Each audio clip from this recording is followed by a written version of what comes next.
Hi friends, అందరికీ నమస్కారం. Welcome to our channel Vinayak village Vihari. మనం ఇప్పుడు దర్శించుకుంటున్న ఆలయం వచ్చేసి తెలంగాణ బద్రీనాథ్ ఆలయం. ఈ ఆలయం వచ్చేసి బద్రీనాథ్ ఆలయం ప్రపంచంలోనే రెండవది. మొదటి ఆలయం ఉత్తరాఖండ్లో ఉంది. అక్కడ వెళ్ళలేని వారు ఇక్కడ దర్శించుకోవచ్చు. ఈ ఆలయం యొక్క పూర్తి వివరాలు ఈ వీడియోలో తెలుసుకుందాం రండి. ఈ ఆలయాన్ని అయితే చాలా ఈజీగా అయితే చేరుకోవచ్చు. కొంతమంది కన్ఫ్యూజ్ అవుతున్నారు అనమాట. నేను క్లియర్గా అయితే రూట్ అయితే చెప్తాను, ఎక్కడ కూడా స్కిప్ చేయకుండా అయితే చూడండి. అలాగే ఈ వీడియోకు లైక్ చేసి మన ఛానల్ని సబ్స్క్రైబ్ అయితే చేసుకోండి. మనం హైదరాబాద్ నుంచి వస్తే మేడ్చల్ వస్తుంది. మేడ్చల్ దాటిన తర్వాత అత్తేలి నుంచి ఒక 200 మీటర్స్ వచ్చిన తర్వాత ఇక్కడ రోడ్ అయితే వై షేప్లో వస్తుంది. ఈ రోడ్ వచ్చేసి హైదరాబాద్ నుంచి నిజామాబాద్ వెళ్ళే రూటు. ఇక్కడ నుంచి మనం సోమారం వెళ్ళే రూట్లో వెళ్ళాలి. సోమారం బండమైలారం అంటే ఎవరైనా చెప్తారు. ఇక్కడ నుంచి మనకు ఒక సింగిల్ రోడ్ అయితే వస్తుంది. ఈ సింగిల్ రోడ్ నుంచి అనుసంధానం చేసుకొని ఒక 3 కిలోమీటర్లు అయితే వెళ్ళాలన్నమాట. 3 కిలోమీటర్లు వెళ్ళిన తర్వాత మనకు ముందుగా గణేష్ కాంటా వస్తుంది. వే బ్రిడ్జి, పెద్ద పెద్ద వెహికల్స్ 10 టైర్స్ 4 టైర్స్ వే బ్రిడ్జ్ అంటే అందరికీ ఐడియా ఉంటుంది. ఆ వే బ్రిడ్జ్ అనేది వస్తుంది. నేను ఇప్పుడు మీకు చూపిస్తాను.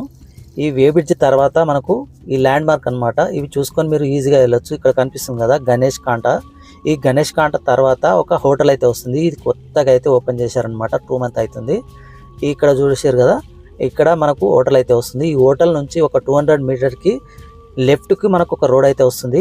ఈ రోడ్ చూసారా, ఈ రోడ్ నుంచే మనం వచ్చామన్నమాట. ఈ రోడ్ నుంచి మనకు ముందుకు ఒక లెఫ్ట్, ఇదే లెఫ్ట్. ఇక్కడ చిన్న బోర్డు అయితే కనబడుతుంది, బద్రీనాథ్ ఆలయం అని టెంపుల్ అని కనబడుతుంది. అక్కడ చూడండి, ఒక చిన్న బోర్డు అయితే కనబడుతుంది. మనం ఈ లెఫ్ట్ నుంచి 1 కిలోమీటర్ వెళ్తే ఈ రూట్లోనే సింగిల్ రోడ్ కూడా ఉంటుంది. మనకు గుడికి వెళ్ళేదాకా ఇదే సింగిల్ రోడ్, మెయిన్ రోడ్ ఉంటుంది. ఈ రోడ్ వచ్చేసి టెంపుల్ దగ్గరికి వెళ్తుంది. అక్కడ వేరే విలేజ్లు అయితే లేవు. మనం డైరెక్ట్గా టెంపుల్ దగ్గరికి అయితే వెళ్ళవచ్చు. పూర్తి వివరాలు టెంపుల్ దగ్గరికి వెళ్ళిన తర్వాత టెంపుల్ యొక్క పూర్తి వివరాలు తెలుసుకుందాము. లైక్ చేయని వారు తప్పకుండా లైక్ చేయండి. ఆలయం దగ్గరికి అయితే వచ్చాము. చాలా అద్భుతంగా అయితే ఈ టెంపుల్ ఉంది. ఎక్కడ చూసినా కానీ పచ్చటి పొలాల మధ్య ఆహ్లాదమైన వాతావరణంలో ఈ ఆలయ దర్శనం అయితే ఉంటుంది. ఇక్కడికి వచ్చి ఈ బద్రీనాథుని ఆలయ దర్శనం చేసుకుంటే చాలా మనసుకు ప్రశాంతత అయితే ఉంటుంది.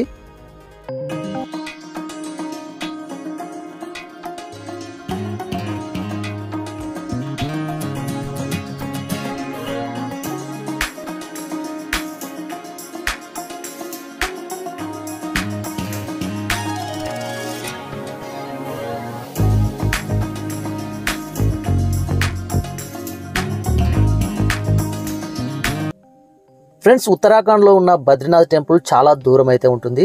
అక్కడ వెళ్ళి చూడాలంటే సులువైన పని కాదనమాట. చిన్న విషయం అయితే కాదు, అంత ఆషామాషి విషయం అయితే కాదు.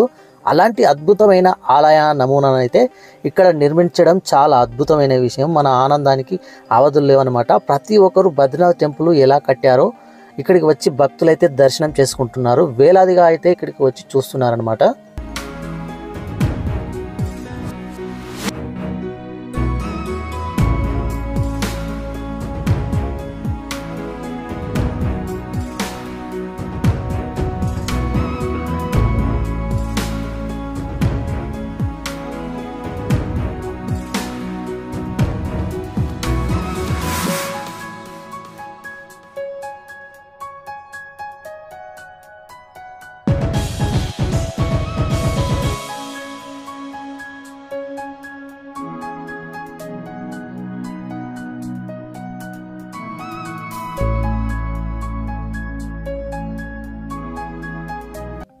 ఫ్రెండ్స్, మనం ఆలయం లోపలికి అయితే వెళ్ళి చూద్దాము. చాలా అద్భుతంగా అయితే ఇక్కడ మనం చెప్పుకున్నట్టయితే కనుక బద్రీనాథ్లో ఉన్న మాదిరిగానే ఎక్కడ కూడా డిజైన్ తీసిపోకుండా అయితే చాలా అద్భుతంగా అయితే నిర్మించారని ఈ ఆలయ కార్యనిర్వాహకులు అయితే చెప్తా ఉన్నారు.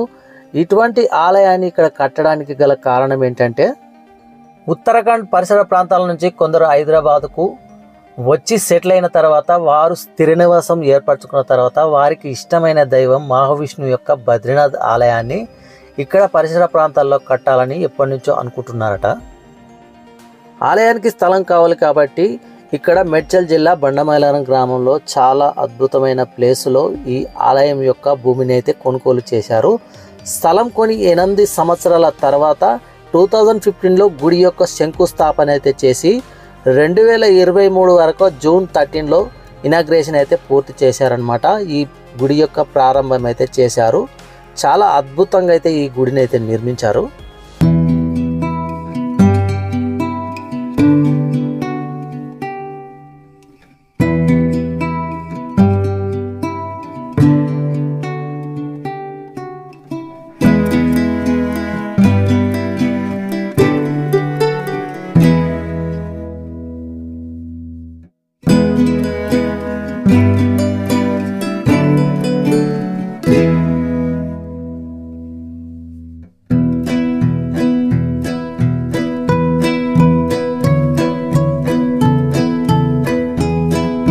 ఈ గుడి యొక్క నిర్మాణానికి చాలా డబ్బు అయితే ఖర్చు అవుతుంది కాబట్టి భక్తులు మరియు దాతలు ముందుకు వచ్చి విరాళాలు చేసి ఈ గుడిని అయితే పూర్తిగా నిర్మాణం అయితే కంప్లీట్ అయితే చేశారు.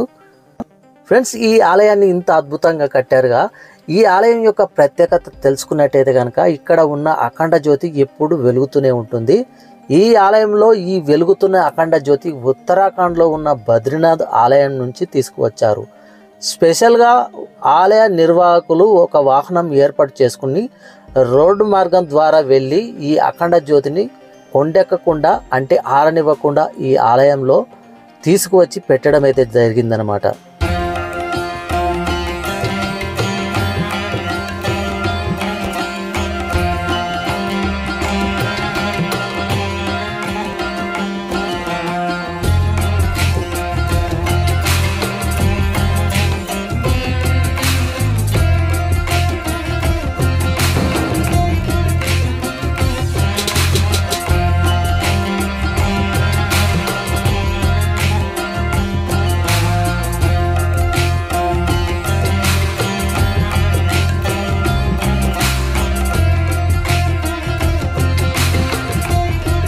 ఫ్రెండ్స్, ఉత్తరాఖండ్లో బద్రీనాథ్లోని ఆలయ గర్భగుడిలో వెలుగుతున్న జ్యోతిని తీసుకువచ్చి ఇక్కడ ఈ ఆలయంలో పెట్టడానికి గల కారణం ఏంటంటే సాక్షాత్తు ఆ జ్యోతి రూపంలో ఉత్తరాఖండ్లో ఉన్న మహావిష్ణువు ఈ ఆలయంలో కొలువై ఉంటాడు. ఇక్కడికి వచ్చే భక్తుల దర్శనార్థమై వారి కోరికలు నెరవేర్చి వారిని కాపాడుతాడని ఉద్దేశంతో ఆ జ్యోతిని తీసుకువచ్చి అయితే ఈ ఆలయంలో పెట్టి ఈ ఆలయ నిర్మాణంలో విగ్రహ ప్రతిష్ఠ అయితే చేశారనమాట. విగ్రహ ప్రతిష్ఠ అయితే చేసి చాలా అద్భుతంగా అయితే ఈ ఆలయ ప్రారంభం అయితే చేశారు. చాలా అద్భుతంగా అయితే ఉంటుంది. మీరు చూడవచ్చు ఈ ఆలయం యొక్క బద్రీనాథ్ మాదిరిగానే చాలా అద్భుతంగా ఉంటుంది. ఎక్కడ చూసినా కానీ మనకు ఈ బద్రీనాథ్ ఆలయం ఎక్కడ కూడా తీసిపోకుండా చాలా అద్భుతంగా అయితే కట్టారనమాట. ఫ్రెండ్స్, ఉత్తరాఖండ్లో బద్రీనాథ్ ఆలయం కట్టిన ప్రదేశంలో ఏదైతే ఉందో అక్కడ మొదటిసారిగా పరమశివుడు పాదం మోపిన ప్రదేశంలో కట్టినారు ఆ ఆలయాన్ని. అటువంటి అద్భుతమైన ఆలయాన్ని శ్రీ మహావిష్ణువు యొక్క నివాసముగా పరిగణిస్తారు. అటువంటి ఆలయం తెలంగాణలో మనకు చూడని ప్రదేశం అయితే ఇక్కడ నిర్మించారనమాట. 13 ఏళ్ళు కష్టపడి ఈ గుడికి కావాల్సిన పనులు దృఢ సంకల్పంతో ఈ ఆలయాన్ని పూర్తి చేశారు. తెలంగాణలో చాలా అద్భుతంగా దర్శన భాగ్యం అయితే భక్తులకు కలిగిస్తున్నారు. ఫ్రెండ్స్, ఈ ఆలయ గర్భగుడిలో విగ్రహాలు పాలరాతితో చేసిన విగ్రహాలు అనేది ప్రతిష్టాపన చేసినారు. ఈ ఆలయ విగ్రహ ప్రతిష్టకు ముందే ఈ విగ్రహాలు అనేది బండమైలారం గ్రామంలో ఒక రథయాత్ర లాగా ఊరేగింపు చేసి ఆలయ గర్భగుడిలో ఉన్న విగ్రహాలన్నీ ఊరేగింపు చేసి ఈ ఆలయంలో ప్రతిష్టాపన అయితే చేశారు. మనం చూసుకోవచ్చు ఆలయ గర్భగుడిలో కుబేరుడు, ఉద్ధవుడు, విష్ణువుడు, లక్ష్మీనారాయణ అయితే మనం దర్శనం అయితే చేసుకోవచ్చు.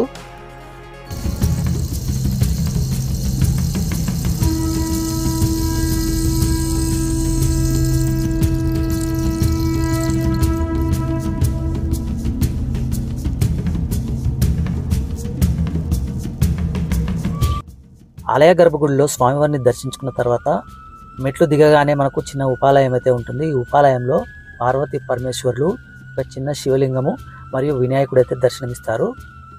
ఈ ఆలయం హైదరాబాద్కు సమీపంలో ఉండడం వల్ల శనివారం, ఆదివారము చాలామంది భక్తులు వచ్చి దర్శించుకుంటారు. ఈ ఆలయం పల్లె ప్రకృతిలో కలుషితం లేని వాతావరణంలో ఉంటుంది. మీరు కూడా దర్శించుకోండి. లైక్ చేయని వారు తప్పకుండా లైక్ చేయండి. మన ఛానల్ని సబ్స్క్రైబ్ చేసుకొని సపోర్ట్ అయితే చేయండి.